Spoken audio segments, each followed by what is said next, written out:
알겠습니다. 자, 그런데 피해자가 고인이 된 상황에서 재수사가 제대로 이루어질 수 있을 것이냐. 그리고 뭐 쉽게 얘기하면 지금 그 공소시효가 거의 만료되고 있잖아요. 저게 문제가 된 사건이 2008년 8월 5일이었거든요. 그러니까 올해 8월 4일이면 공소시효가 끝납니다.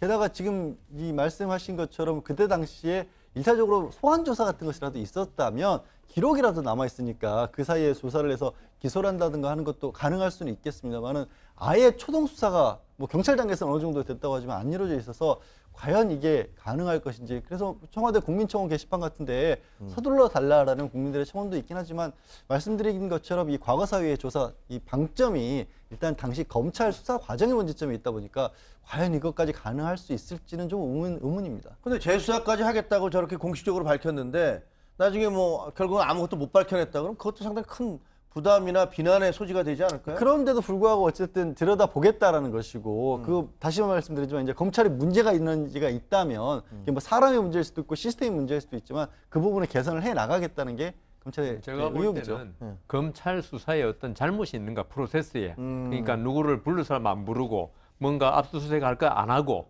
검찰 수사 자체의 잘못을 판단하는 거기 때문에 기소나 유무죄를 떠나서 그는 검찰이 앞으로 반면교사로 삼기 위해서 해야 될 것 같습니다. 그렇군요. 지난달 말에 검찰이 고 장자연 씨 강제추행 혐의로 전직 조선일보 기자 조모 씨를 불구속했기 때문에 과연 이 기소를 통해서 나중에 재판 과정을 통해서 뭐 진실이 드러날지는 좀 기다려 보도록 하겠습니다.